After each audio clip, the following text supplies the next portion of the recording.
Hasabach yn yw. Wtbach rog ond ach yn cwsan chan yw cwnwart o ham. Bym ysyn ymach, ti'n mynd gwrdd yn hwlmating, mas bris o wa. Siarad, ham eisiau mwch ag hael sy'n y bryd hyn cwyd yw, na cyrdig dof ddi, gytrig central, wel, mae naim sy'n yn y wa. Ydw at y pydde. Ham eisiau gyrraedd fod o hawn, mae gynad yr ochr na bygad y mwy. You know, wych can predators o mwy tron naich. So ham eisiau ygys fa iel o mwy tron wa. So ham eisiau as a naim sio. Sy'n ligael gaif, na predators mwy tron naich, hat o ddod as gan liabis, chan iel, na fa iel mwy tron wa, chan iel at y ddeiri, bwyl o chast. So ydy at yn hwani fyddi, y glanach, dedd yn casyn, so dedd jochain, tan o'r sy'n y sasig cwant sy'n iau na hal wa. Hyn ffion eich sy'n mi ag y fiach asyn, asyn diolch na smioed sy'n ag hyn y rwyd.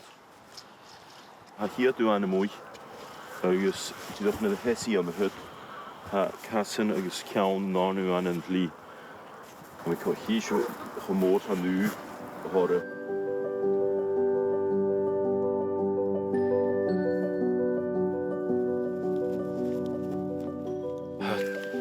Caselle y ddash. Hamar gael yn gwoling. A gwoling. Gwoling yn ywan glocht. Yn hyn. Yn ywan bio, yn ywan cawsgilior. Neu sio at i'r. Yn eich. Yn ywan mwy. Yn gael ffydd yn twin sio.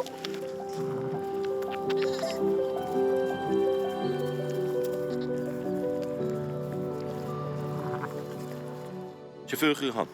Dwi'n good timing o siarad rili. Ny'r hi mewn y tîr mwy sôn, ha cofiwn ag eithaf ianw yn bachorw gael sas an bachorw drwy dagal. Sy'n am un iddo fi, rwydbach nyp y rhai, stoch cymyn edrych ffagal as yn drasiag smynioch fel ha hwl cold o san cael sy'n gynad roch. Na mi'n da fi na gelo, sgymig yn llawn oedd hyn ymach, na satche, sgyrw nach rŵn y casyn. Fe gacym nes i llawn o'ch oedd asdiach, ys o'ch lwcal hort ymach ad eist yn ddwrsyn. Ha man edrych ac ysyn, simpli mor srwyd, agos ffyd dy gyddoch. Roedd asgan liabi, fiachan i catol sy'n drasiag.